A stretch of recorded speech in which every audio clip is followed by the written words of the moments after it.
Welcome back. Our subject this afternoon is spiritual healing, and you might add spiritual, or rather spiritual healing.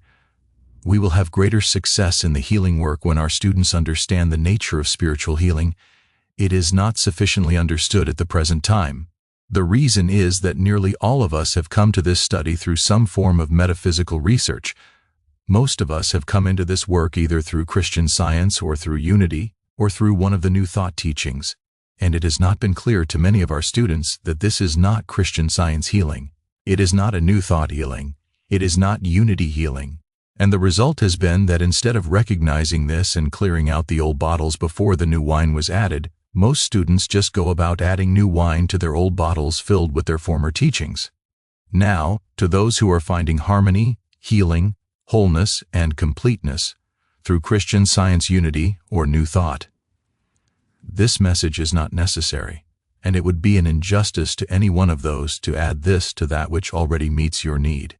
It will be an injustice to yourself, first of all, and it would be an injustice to those teachings because you would be mixing teachings of a far different nature, and you would not succeed. You might just as well go back to the ancient Hebrew faith, the ancient Hebrew synagogue, and then, when Christ Jesus comes along and tells you about the kingdom of heaven, you might as well bring over your old system of Hebrew worship and expect the two to work. Now, the Master, while originally a Hebrew rabbi and while still a member of the Orthodox synagogue, nevertheless saw a vision that went far beyond it, and he began to teach not in the synagogues but by the wayside, side in the mountains, in the valleys, by the sea. He began to teach and to preach a kingdom of God on earth, which was to be found within you. To rightly understand that it would be necessary for one to be able to clear out of themselves their old Hebrew teachings, to be able to accept the new. Now, most of his students were unable to do that.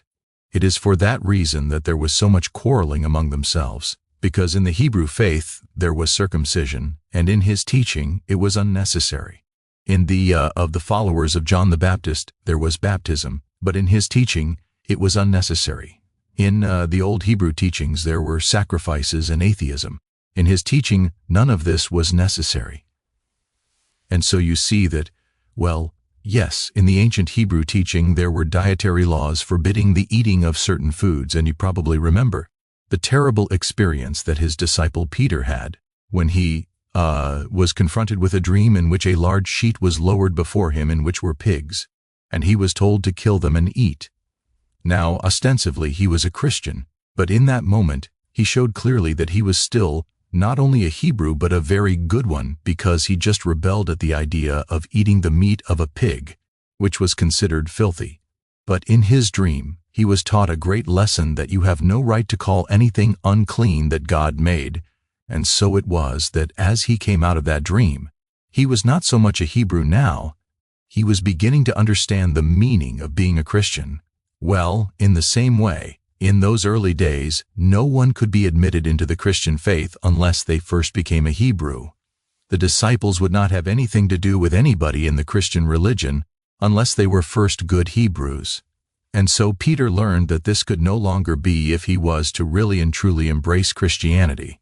And so when Cornelius, the filthy Gentile, sent for Peter and asked for instruction, Peter now understood the meaning of Christianity.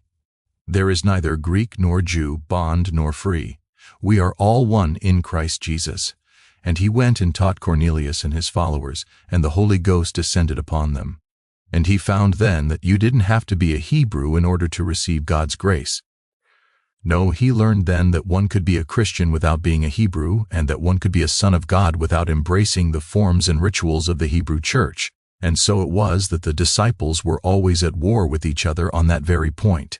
How much of Hebrew teaching should we carry over into this new, or can we renounce it all and start as Christians? Ultimately, the latter one and the Hebrew part of the ritual, ceremonies, rites, and so forth were dropped, and the teaching became more pure from the standpoint of the approach of the Master. Now that was in no wise a condemnation of Judaism or of the Hebrew faith. It was merely a branching out into another revelation. So it is Christian Science, Unity, and New Thought. Teachings have met the needs of many people and undoubtedly still are meeting those needs. So what we have to say here is not a condemnation of those. It is merely an instruction in a way of life that does not include those. Therefore, to be successful, and this more especially applies to healing work, you have to come out and be separate. You have to adopt another principle than those teachings include. And I will illustrate that this way. In many metaphysical teachings, it is considered that there is a mental cause for a physical disease. So that if you have rheumatism, it may be that resentment caused it.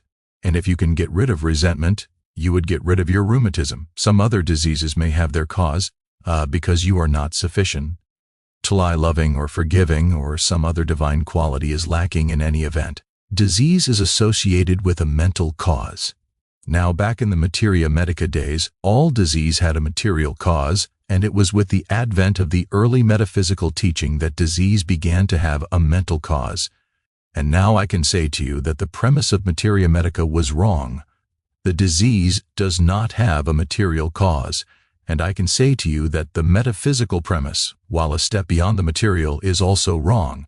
There is no mental cause for physical disease, and those who are still working from that approach will not make headway if they are trying to do it through the infinite way literature. As a matter of absolute fact, we have been studying the nature of God these last days, and from that, we must have come to the realization that there is no reality at all to disease. We have found nowhere in the New Testament that the Master gave a mental cause for a physical disease. Nowhere did he say to anyone, you are suffering from this because of that. Nowhere did he say you are being held in bondage to this error because of that error. Nowhere did he say that there was a cause for disease. Rather, he indicated there is no disease. What hindered you? Pick up your bed and walk. Stretch forth thine helm. Open your eyes. Lazarus, come forth. There's no indication there that anybody is suffering from anything except the belief that they're sick. There's no indication there that they're really sick and that their sickness has a cause. Nowhere in the Master's teaching is there an indication that disease was created by God. And on the other hand, there's certainly no indication that he makes man a creator. So that if there is anything to spiritual healing must not be based on the fact that you have something to get rid of, and you must find its cause and get rid of I, and then get rid of its effect. We can leave all that type of practice to mathematics. They won't succeed with it. Most of the metaphysicians who have worked along that line have not succeeded with it. Materia medica won't, even though they call it by the names of psychosomatic medicine and psychiatry and psychological healing, they still won't succeed with it. Why? Because the premise isn't correct. The true premise is that God constitutes the individual, you and me. God constitutes your being and mine. And there is nothing that defileth that can enter. Nothing. No form of sin or disease exists as a reality with a cause. None. There is no cause.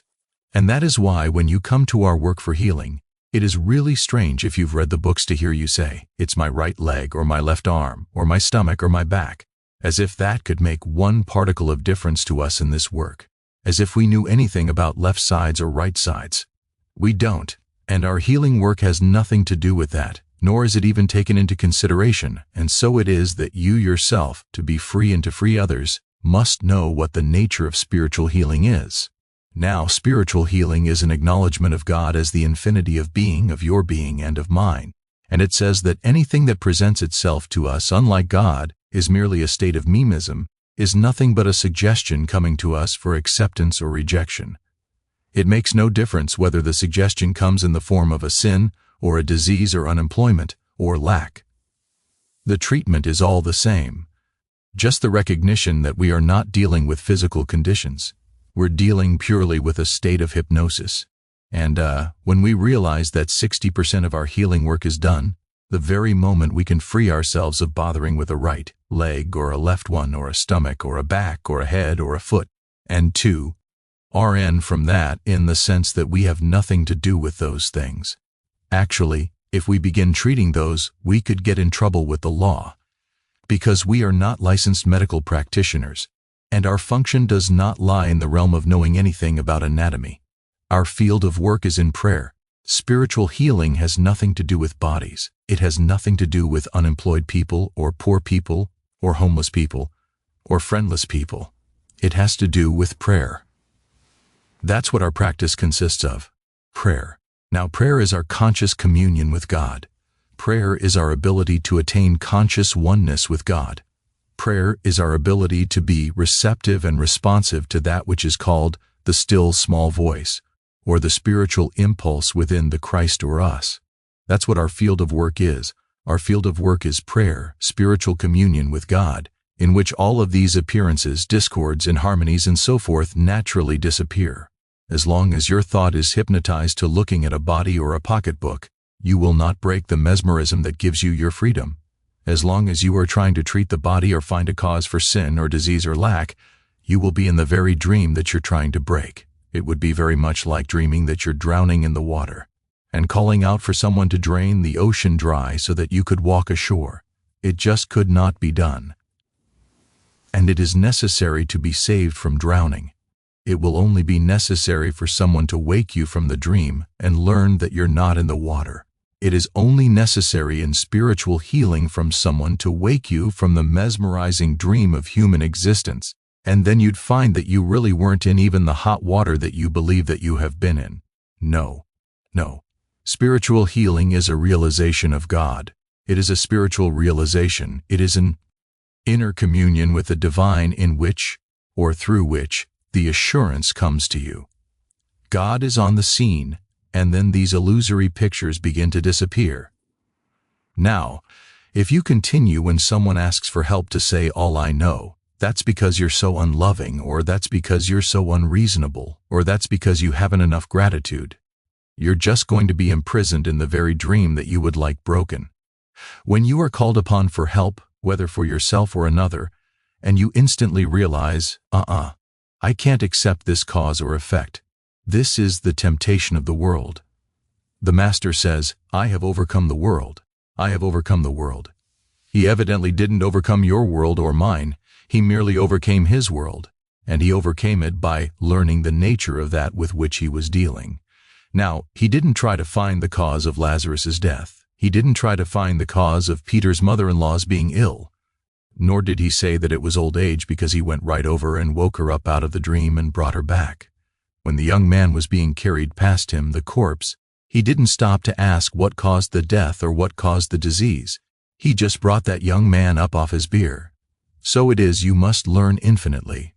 Practice that we are not dealing with sick or sinful people or poor people, nor are we trying to improve them. Our task is to realize the dream nature of all these discords and wake up out of it. The best way to wake out is to realize once and for all that this is not a condition or a person we're dealing with. This is a state of memism, and then dropping it right there and then, and you'll find that 60% of the ills will disappear with no further treatment than that, and another 20% will disappear when you go within. Ponder as we did this nature of God. Get a clear realization of what God actual lie is, and that the whole nature of the era is really not condition or person, but this dream, this universal hypnotism. Then you will find that you quiet down, and the inner feeling of God's presence comes, and that removes the other 20%. That still leaves 20%. And I'm afraid that that 20% is in the hands of our patients themselves, to bring themselves into accord with spiritual living, since we cannot add the spiritual graces to them while they insist on violating spiritual life and spiritual law. In other words, if a person is going to persist in their material way of life, they must expect that part of the material nature of existence will cling to them. It is only in the surrender of the material sense of life that the full spiritual heritage can become manifest in our experience. So it has been, I've noticed in nearly 27 years of this practice, that anywhere from 10 to 20% of our work just does not register, and you always have the same thing meeting you, somebody who has no intention at all of yielding up their Hebrewism or whatever it may be that is binding them to embrace the higher spiritual unfoldment. Now, if you are going to cling to either those old Hebraic practices and prejudices or some of the more modern Christian ones, you are just going to make up your mind to hold on to some of the material discords, inharmonies, and lacks of life. When you are ready to yield yourself completely to God's government, when you are completely ready for the statement, "Nevertheless, not my will, but thy will be done," when you are ready to release some of those earth attachments which are so binding, you will then find that even some of those last 20% discords will yield themselves. Now, we need not concern ourselves with that while we still have this 80% to deal with. And in dealing with that 80%, I would like to remind you of this. When called upon for help, for yourself or for others, immediately remember this has nothing to do with a person or a condition. This is what was called the Adam dream, or the fall of man. This is the world of mesmerism and nothing else. And stop right there. Turn from it. Hold fast in that and do not allow your thoughts to go back to the person or the condition. Then, if you do not have an instantaneous healing and they ask for help again, go through the same routine, reminding yourself, this is not a person, this is not a condition, this is an attempt to hypnotize me into seeing error in a world of God's creating, and I refuse to acknowledge error in a world of God's creating. Now that, combined with your meditation, in which through the realization of the nature of God or the nature of Christ, you attain a bit of inner stillness, you then bring yourself to the position where the spiritual impulse can flow out from you. Now this really is the crowning point of our work, the fact that we do not need to know the name of the person who is asking for help, nor do we have to know the name of the disease, nor do we have to know the nature of the disease or sin or fear or lack or limitation or unemployment. We merely have to know that there is a call for help. And then the first thing that we must remember is that this has nothing to do with that person. This has nothing to do with that condition. This is a temptation to me to accept a world apart from God, to accept the creation apart from God, or a life or a law apart from God. And I refuse. Then go into the meditation, and after pondering the nature of God and the nature of Christ, the nature of error, the nothingness of all appearances, wait for that 1 second of deep breath or inner peace, and that should bring the healing. If it doesn't complete it, you may have to do it again and again. There are cases so obstinate that you have to treat in that way for a year before you break down whatever it is that is unyielding in this dream. But the point is that this is the way of approaching it. Whether you meet it instantaneously, or whether you have to work 2 days, or whether you have to work a year at it, this is the way. Never be tempted to blame yourself or your patient for any lack of healing. Never use the words you or he or she. Somewhere in a class a few years ago, I said that you should be at least as fair to your human patient as you would be to your cat or dog if they were sick. Now, how if your dog or your cat or your bird were sick? How would you go about treating them? Would you ask them whether they'd been sinning or ungrateful or unloving or unjust? Would you tell them to read 12 pages of your favorite book? To tell them that they must tithe or that they must go to church? No, you would do no such thing. You would sit down in prayer and you would achieve your inner communion with God, and your dog or your cat or your bird would jump up like that because there's nothing in them to resist it. That's why they respond so quickly. First of all, they respond because you don't try to get them to read so many pages of your favorite book. And because you don't try to get them to go to church and you don't try to make better humans out of them. You take them as they are animals, and you sit down, and you know right well it isn't normal or right for an animal to be sick. You know that there's nothing in God's plan that would make an animal sick. And so you sit right down and get in communion with God. You get the feeling of God's presence, and your dog or your cat as well. Well, be that fair to your patient, to your student, or to the members of your family. Don't put the responsibility on their shoulder. Now, that doesn't mean that you can go up and down this world healing every body that you would like to have well. Oh no, everyone has a right to be as sick as they enjoy being sick. Everyone has the right to select their own method of cure, even if it kills them. And I'm sure you've heard people say, or you've heard it of people, that I would rather be dead than live through Christian Science or Unity or some other truth teaching. And why not give them their privilege if that is their way of expressing and of learning? It isn't going to harm them because there's no such thing as permanent death to anybody. It's only another experience. And so it is that you cannot expect to live other people's lives. And if they wish to cling to alcoholism or to drugs or to spending 6 hours a day at a television set, it is not your business to try to change their way of life.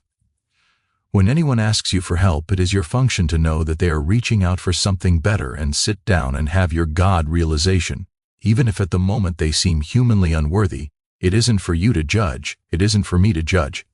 There's only one thing that matters, and that is that somebody asks for help. If they ask for help, I do my best to give it to them, and I tell our students, Do your best to give it to them. That does not mean taking up time with a lot of interviews, because healing has nothing to do with interviews. Healing can best be done when there are no interviews, when those doing the healing work are left alone to be free in their meditations and prayers. Interviews are only necessary either as a first visit to get started or later for purposes of helping and instruction. When people want instruction in how to study, in how to meditate, in how to live spiritually, then is the time to begin interviews. And those interviews at first should be short, because no individual can carry away with them more than 1 or 2 spiritual ideas, and they should carry that away and put them into practice, and then come back at a later date for something further. But healing work does not require the physical presence of the patient and practitioner. Healing work is far better accomplished when there is no physical presence. There are a few exceptions to that rule, and each one that works must find for themselves. Sometimes I have found that when there is no response through absent work, that an occasional present treatment does wonders, but that is not in all cases. Thank heavens, because so many of our patients and students are scattered around the world, and it'd be no hope for them if physical presence were necessary. Now this represents a very sharp cleavage between what you may have been studying in metaphysics and what you will attempt to practice now. And so you must realize that there will be a period of perhaps inner discord or turmoil, until you have practiced this sufficiently as to have come into the rhythm of it after a very short while. It is a simple thing to be able to snap your finger that way and say, this is not a person, and this is not a condition. This is just an old world belief, and then turn right away and go on with your work, or it becomes simple to realize that, and then sit down and have a period of quiet meditation until you have this inner assurance. Now that is the way healing work is conducted when it's properly conducted in the message of the infinite way. Just see, here is a room of over 100 people, and supposing spiritual healing were dependent on each one stating their problem, and then finding a cause for it, and then getting them to change and wipe out that cause. Do you not see that it would take a practitioner just about the rest of their span on earth to help these 100 people, and by them, most of them would be beyond the need of help? Actually, there is no reso. Why anybody here needing healing or help cannot have it, and have it instantly or quickly through this unfoldment, because we do not treat 100% specific people. We treat the case as it is presented to our consciousness. Yeah, presented to me right now are over 100 different people. And that isn't the truth. That too, you see, is one of these atom dreams. There is only one life in this whole room, and there is only one mind, and only one soul, and only one being, and only one state of being, and that's spiritual. That's all there is in this room. God itself is made individually manifest. The very life of God itself is expressed, and it only requires us to recognize that any appearance contrary to that is a part of this vast mental illusion. Watch this and watch it carefully. Do not sit in judgment upon those who turn to you for help. Do not criticize, do not condemn, do not tell them, if you did this, or if you did that, or if you did the other, or you must do this, or you must do that. Please accept the Infinite Way ministry as a prayer ministry, not a psychological healing method. We have nothing to do with finding the error in your patient's thought. We have nothing to do with why or what brought this condition about. We have to do with prayer. And prayer in its final stage is an actual, concrete feeling or realization of God's presence. When we have that, regardless of the name or nature of the claim, it must begin to evaporate. Sometimes it just disappears out of sight instantaneously. At other times it seems to drag on a while and require repeated care, but that makes no difference. We're really not in a hurry, because we're not dealing with actual sin or actual disease or actual death. Now let us stop for a few minutes. Now I have said to you that the subject of spiritual healing and spiritual living are inseparable. They go hand in hand. And spiritual healing, without some measure of spiritual living, is a very difficult thing. It is very much like asking the Spirit of God to act on our material conditions while refusing to let go of them. Spiritual living means to reverse all that we have lived as human beings. And let me illustrate that in this way. As human beings, we have something to get. In fact, all of human living is getting supply and getting companionship and getting married or getting unmarried and getting a home or getting away on vacation or getting back. The whole of human experience sums up to, what can I add to myself? In what way can I increase my good? In what way can I achieve? Now, spiritual living is the reverse of that. Spiritual living starts with the premise that my Father and I are one and all that the Father hath is mine. So spiritual living begins with the realization that we are already infinite, that we already embrace within ourselves all of the good that God has to bestow. Now that immediately cuts off all desire to get to accomplish to achieve, and it brings up the next question: how am I to come into the living experience of having all that? And the answer is by beginning to let out that which we already have in such infinite abundance. In other words, cast your bread upon the waters. Or instead of seeking love, go out and love. Be loving. Find some way, some place, somehow to express love. Instead of seeking cooperation, begin to give cooperation. Instead of seeking blessings, seek to bless. Instead of seeking to get, seek to give it. It makes no difference whether we begin with pennies, nickels, or dimes. It makes no difference if we begin with 15 minutes of service to someone in need of our service or an hour. What counts is that we acknowledge that all that the Father hath is mine. Right now, the place whereon I stand is holy ground. Nothing needs to be added to me. I am this instant in one of those many mansions of the Father. It makes no difference that in some cases the appearances won't testify to that. We're not speaking now about what appearances are. We're speaking the truth. The truth is, the Father and I are one. Now ye shall know the truth, and the truth will make you free. You shall not judge after appearances, but you shall judge with righteous judgment. If you judge after appearances, certainly, we all show forth to the world some phase of lack or limitation or unspiritual nature. But let us ignore that for this moment, and make the acknowledgement: I am in my true being, I am in my true identity. My Father and I are one, all that the Father hath is mine. The place wherein I stand is holy ground. God's nature fulfills me. It fulfills all mankind. God's nature is available to all who seek it. God's will is done on earth as it is in heaven, and there is no other will. God's will is the only will. All else is a part of that messianic dream. God's will is the only will being done on earth as it is in heaven here and now. God's presence fulfills me. God's presence is the fulfillment of my whole life. If I were to experience the realization of the presence of God, I would have my whole life fulfilled. Therefore, our whole aim is to get nothing, acquire nothing, achieve nothing except a continuous realization of God's presence. That must be done 3 times a day, 4 times, 5 times a day. As many times as we can find 2 or 3 minutes to steal away alone, we should sit down just for the realization of God's presence. Thy grace is my sufficiency in all things. Thy grace is omnipresent where I am. It is not absent from me. It does not have to be attained. It has to be realized that God's grace is my sufficiency in all things. Now, you see in the human picture we look out here, and some are dependent on their jobs, on their employers. Yes. Some are dependent on business. Some are dependent on husbands and on wives. Some are dependent on climate and weather. Some are dependent on government dues. But the spiritual picture is the reverse of that. Thy grace, God's grace, is my sufficiency. And that breaks every human tie and every human bond. It doesn't mean that we don't associate and share, but it means we have no dependence upon each other. As I've said to you in previous classes, never believe for a minute that you need me or the infinite way. All you need is a desire for God. And if you never heard of me or the infinite way, you'd get along beautifully. Just have your desire for God, and you will always have everything you need on earth. You won't need a teaching or a teacher. You'll have the very kingdom of God realized within yourself. The only function I play in your life or the infinite way plays is to bring back to you this age-old truth that right now the kingdom of God is within you, and all that God is you are, and all that the Father hath is at this very minute yours, and you're free. You have no dependence on a man whose breath is in his nostrils, no dependence on teacher or teaching, no dependence on books. Your entire dependence is on a realization of the truth that my Father and I are one.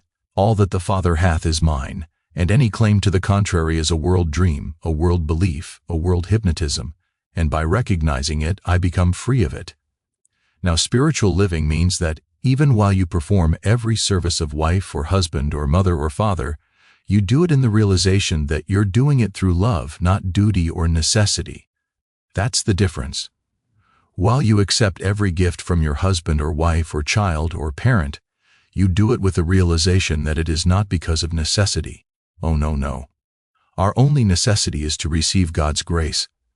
So you see that if you are livy, spiritually, you are breaking your dependence on man whose breath is in his nostrils. You're breaking your dependence on weather, on climate. You're breaking your dependence on money. And you are acquiring your complete freedom in the realization that the Father and I are one. All that the Father hath is mine, and that is why the place whereon I stand is holy ground. That will be after I get this treatment. This treatment is merely to bring to light that which already is. And before Abraham was, this truth is and has been true of you. Now you're waking up out of the Adam dream to come into the realization of your spiritual identity, of your spiritual sonship. Did you not remember where it said you're children of God? And then if children heirs, and if heirs joint heirs with Christ and God, then what do we need and who do we need? Nothing but this realization. This we need. This realization is what breaks this Mike sense of a selfhood apart from God, a person apart from God, a condition apart from God. This is the very realization that breaks the whole Adam dream. And when we wake up, we find out that we're children of God and that we're living in heaven. Because earth, when once you're freed of material dependencies, is heaven. There's no other heaven than this. There's no other body than this. This is the perfect body that God gave us. And the only reason we don't like it is that we have allowed the mesmerism of this world to inflict us with its beliefs. Once you break that dream, you'll be satisfied with this body. It'll move around and do everything you tell it to do, just like your automobile does. You will find that it's literally true, that God gave you dominion over this body, over everything on earth, everything in the air, everything beneath the waters. You'll find out that that's true, and you'll be satisfied. This will be a fine body to get around in, and why? Who won't see any other you like better?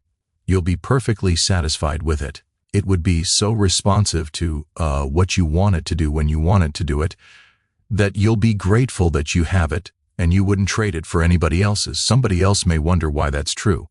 But then you understand too that they wonder why we married the particular men or women we did too, because they can't see anything in them. It's only yours and mine that is perfect.